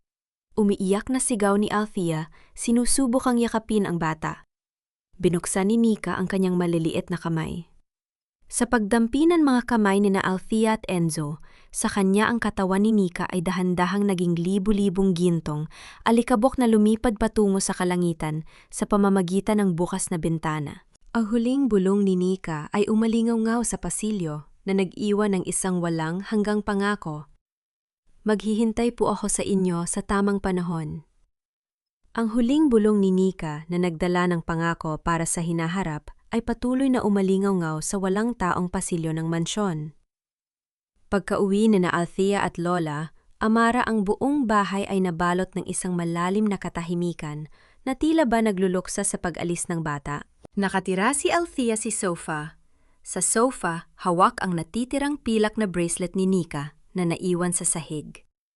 Tahimik na pumatak ang kanyang mga luha sa malamig na bakal ng bracelet habang marahan niya itong hinahaplos. Nararamdaman pa rin niya ang natitirang init ng bata sa kanyang mga daliri. Pumasok si Enzo sa sala. Nakabihis siya ng simpleng damit at may bitbit na isang maliit na maleta. Ang kanyang mukha ay puno ng matinding karendahan at pagpapakumbaba. "Althea!" Mahinang bati ni Enzo. "Hindi ako nandito upang humingi ng agarang kapatawaran. Alam ko ang laki ng kasalanan ko sa'yo at hindi yon magubura ng simpleng mga salita lamang. Aalis ako sa mansyon na yon. Isinuko ko na rin ang aking posisyon sa Sarmiento Shipping upang magtrabaho sa pinakamababang posisyon sa probinsya. Gusto kong patunayan na kaya kong magbago nang wala ang pangalan o pera ng sinuman." Dahan-dahan lapag ni Enzo ang gintong susi ng mansyon sa ibabaw ng lamesa, eksaktong sa tabi ng bracelet ni Nika. "Isinusuko ko ang lahat ng karapatan ko rito, Althea. Kapag naging karapat-dapat na ako sa paningin mo at sa paningin ng Diyos, saka lamang ako babalik." Tumingin si Althea sa susi pagkatapos ay itinaas ang kanyang paningin upang harapin ang asawa. "Salamat, Enzo. Ang tiwala ay parang bubok kapag nabasag, hindi na ito mabubuo na magagandang salita lamang. Kailangan nito ng panahon, sakripisyo at tunay na gawa." Tumango si Enzo tanggap ang bawat salita ng asawa. Lumabas siya sa bakuran kung saan nakaupo si Lola Amara sa tabi ng halamanan. Lumuhod si Enzo sa harap ng matanda at kinuha ang kamay nito upang magmamano sa huling pagkakataon. Enzo, ang tunay na pagkalalaki ay hindi nasusukat sa yaman o tagumpay. Pangaral ni Lola Amara habang nakatitig sa kanyang apo. Nasusukat ito sa dunggan at kakayahang tanggapin ang sariling pagkakamali. Huwag kang hihinto sa paggawa ng mabuti kahit walang nakakakita. "Opo, Lola, gagawin ko po." Nanginginig na sagot ni Enzo bago tumayo. Nakayu si Althea sa bintana ng kanyang silid sa ikalawang palapag. Pinagmamasta niya ang dahan-dahang paglakad ni Enzo patungo sa kanyang simpleng sasakyan at ang pag-alis nito patungo sa malayo. May lungkot sa kanyang dibdib, ngunit kasama nito ang isang malalim at malinis na kapayapaan. Malaya na siya sa laso ng nakaraan. Lumipas ang mga buwan. Naging abala si Althea sa pagpapatakbo ng Villarreal Holdings. Sa ilalim ng kanyang pamumuno ang kumpanya ay muling nakabangon at naging kilala sa mga gawaing pangkawanggawa. Ipinakita ni Althea sa buong mundo ang lakas ng isang babaeng dumaan sa apoy ng pagsubok, ngunit lumabas na mas makinang kaysa sa ginto. Isang araw pagkalipas ng 6 na buwan, nakatanggap si Althea ng isang malaking sobre mula sa isang opisina ng abogado sa Batangas. Inilapag ito ni Ate Laurel sa kanyang mesa. "Althea, dumating ito ngayon lang," sabi ni Ate Laurel. Isang hindi kilalang tao ang naglipat ng 10 ektarya ng lupa at nagtatag ng isang ampunan para sa mga batang lansangan, ang Althea and Nika Foundation. Binuksan ni Althea ang dokumento. Sa ibaba ng kontrata, sa tabi ng lagda ng hindi kilalang nag-abuloy, may nakatatak na pormal na selyo na nagtataglay ng pamilyar na simbolo ng pamilya Sarmiento. Ang selyong iyon ay nagdala ng isang tahimik at punong-puno ng pag-asang init sa kanyang puso, na nagpapatunay na ang landas ng pagsisisi ay dahan-dahan nang nagbubunga ang selyo ng pamilya Sarmiento. Sa huling dokumento ay naging simula ng isang tahimik na pagbabago sa buhay ni Althea at Enzo. Lumipas ang isang buong taon matapos ang malaking bagyo sa kanilang buhay, isang taon ng tahimik na pagsisisi para kay Enzo at ng tuloy-tuloy na paghilom para kay Althea. Sa mismong araw ng ika-31 kaarawan ni Althea, naglakbay siya patungo sa isang maliit at simpleng restaurant sa tabi ng ilog. Ito ang eksaktong lugar kung saan sila unang nagkakilala ni Enzo maraming taon na ang nakalilipas, nung si Enzo ay isang simpleng lalaki pa lamang na puno ng malalaking pangarap. Nakatayaw naghihintay si Enzo sa tabi ng lamesa. Ibang-iba na ang kanyang hitsura, wala na ang mamahaling suit na kasuot siya ng simpleng puting linen na barong. Ang kanyang balat ay bahaging nangitim dahil sa pagtatrabaho sa probinsya. Ngunit, ang kanyang mga mata ay nagtataglay ng isang malalim na kapayapaan at katapatan. "Maligayang kaarawan, Althea," nakangiting bati ni Enzo habang iniaalok ang upuan para sa asawa. "Hindi ako nagdala ng mamahaling regalo. Gusto ko lang sabihin na ang ampunan sa Batangas ay maayos ng patakbuhin ng komunidad." Umupo si Althea at tinitigan ang lalaki sa kanyang harap. Sa loob ng nakalipas na taon, pinagmasdan niya ang tahimik na pagbabago ni Enzo. Walang pakitang tao sa media, walang pagmamayabang tanging, ang matapat na paglilingkod sa iba at ang paggalang sa kanyang privacy. "Salamat sa lahat ng ginawa mo, Enzo," marahang sabi ni Althea. "Nakita ko ang iyong pagbabago, hindi dahil sa sinabi ng ibang tao, kundi dahil sa sarili mong mga gawa." Napalunok si Enzo, puno ng pag-asa ang kanyang mga mata. "Althea, may pag-asa pa ba para sa atin?" Tumingin si Althea sa ilog sa labas ng bintana bago ibinalik ang kanyang paningin kay Enzo nang may isang hangat at tapat na ngiti. "Handa na akong magsimula muli kasama ka, Enzo, hindi dahil sa obligasyon, kundi dahil naniniwala na ako na muli tayong pwedeng maging isang tunay na pamilya." Lumipas ang ilang buwan. Isang umaga, magkasamang pumasok sina Althea at Enzo sa klinika ng isang doktor. Nakahawak si Enzo sa bayong ni Althea nang may matinding pag-iingat habang naglalakad sila sa pasilyo. Sa loob ng silid ng pagsusuri, nakahiga si Althea sa kama para sa kanyang unang ultrasound matapos malaman na siya ay nagdadalang tao. Nakatayo si Enzo sa kanyang tabi, mahigpit na hawak ang kamay ng kanyang asawa habang ang doktor ay naglalagay ng cold gel sa tiyan ni Althea. Biglang pumuno sa silid ang isang napakagandang tunog, ang mabilis, malakas at may ritmong tibok ng puso ng maliit na sanggol sa loob ng sinapupunan ni Althea. Hindi napigilan ni Enzo ang pagluha. Pumatak ang kanyang mga luha sa nakahawak na kamay ni Althea, habang si Althea rin ay umiyak ng tahimik sa matinding pasasalamat. Ang lahat ng sakit, luha at sakripisyo sa nakalipas na 6 na taon ay tuluyan ang napawi sa bawat tibok ng bagong buhay na iyon. Tumingin ang doktor sa screen ng monitor at napanghiti ng may pagtataka. "Tignan ninyo ito. Napakalino na makita sa ultrasound. Ang inyong sanggol ay may isang maliit na marka sa kanyang kanang pulso. Ang hugis nito ay tulad ng isang maliit na pilak na bracelet." Napatitig sina Althea at Enzo sa screen. Ang kanilang hininga ay tila huminto sa matinding pagkamangha. ang marka sa pulso ng sanggol ay eksaktong kapareho ng hugis at pwesto ng bracelet na iniwan ni Nika bago siya naglaho. Lumabas sila ng klinika sa ilalim ng maliwanag at mainit na sikat no iraw sa hapon. Niyakap ni Enzo si Alfia sa kanyang bay, habang magkasama silang naglalakad patungo sa kanilang sasakyan. Biglang umihip ang isang mainit at banayad na hangin sa kanilang paligid na nagpagalaw sa mga dahon ng mga puno. At sa gitna ng marahang tunog ng hangin, malinaw na narinig ng dalawa ang isang pamilyar at matamis na boses ng bata na bumulong sa kanilang tainga. Salamat, Nay. Salamat, Tay. Narito na ako. Tumingin sina Alfia at Enzo, sa isa't isa ang kanilang mga mukha ay nabalot ng walang kapantay na kaligayahan at mga luha ng kagalakan habang pinalilibutan sila ng pagmamahal ng kanilang bagong pamilya. Ang huling bulong na iyang sa hangin ay naging hudyat ng ganap na pagtatapos ng gabi at ang pagsikat ng isang walang hanggang umaga para sa pamilya Sarmiento at Villarreal. Puno ng liwanag at bulaklak ang bakuran ng mansyon sa araw ng binyag ng sanggol. Ang mga tawa ng mga bisita at ang maaluwalas na tugtugin ay pumuno sa hangin.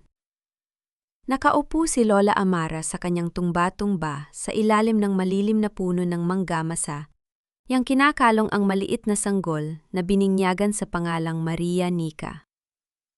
Ang matanda na dating puno ng pag-aalala ay mayroon ng malalim na kapayapaan at ngiti sa kanyang mga labi habang pinagmamasdan ang kanyang apo sa tuhod. Lumapit si Enzo kay Alfia na nakatayo sa tabi ng halaman na may dalang isang baso ng inumin para sa kanyang asawa. Tinitigan nila ang sanggol sa piling ni Lola Amara. Enzo? Marahang sabi ni Alfia habang nakatitig sa maliit na marka sa pulso ng kanyang anak. Mabilis pala talagang lumipas ang panahon kapag ang puso mo ay malaya na sa sakit at galit. Tumingin si Enzo kay Alfia na may matinding pagmamahal at respeto. Hindi ko kailanman malilimutan ang mga pagkakamali ko sa nakaraan, Alfia. Pero araw-araw kong ipagpapasalamat sa may kapal at sa iyo na ibinigay mo sa akin ang pagkakataong ito upang maging isang tamang asawa at ama. Sa sandaling iyon, ang tatlong mahahalagang tanong ng buhay ay nahanap na ang kanilang ganap na kasagutan. Una, ang pagpapatawad. Nagpatawad si Alfia, hindi dahil sa nakalimutan niya ang sakit, kundi dahil pinalaya niya ang sarili mula sa kulungan ng nakaraan. Ang kanyang pagpapatawad ay hindi isang tanda ng kahinaan, kundi ng matinding lakas ng isang babaeng piniling maging buo muli. Pangalawa, ang kapayapaan. Natagpuan ng pamilya ang tunay na kapayapaan, isang kapayapaang hindi na kayang igiba ng anumang kasinungalingan, sapagkat ang kanilang pagsasama ay nakatayo na ngayon sa ibabaw ng katotohanan, respeto at tapat na pagmamahal. Pang-atlo ang leksyon para sa bawat nakikinig. Ang halaga ng isang babae ay hindi nasusukat sa kanyang kakayahang magtiis ng sakit ng walang kibo. Ang tunay na pag-ibig ay hindi nagmamayabang at hindi nananakit. Ito ay nagpoprotek at gumagalang at marunong humingi ng tawad at magbago. Kapag pinili ng isang tao ang katotohanan at ang sariling dangal, ang tadhana mismo ang gagawa ng paraan upang ibalik ang ligayang nararapat sa kanya. Umihip ang isang banayad na hangin habang ang gintong paglubog ng araw ay nagpipinta ng kulay orange at kahel sa kalangitan. Inakbayan ni Enzo si Althea at dahan-dahang isinandal ni Althea ang kanyang ulo sa balikat ng kanyang asawa. Magkasama nilang pinagmasdan ang paglubog ng araw, handa nang harapin ang anumang bukas na magkahawak ang kamay puno ng pag-asa at may pagmamahal na sinubok at pinatagay ng panahon.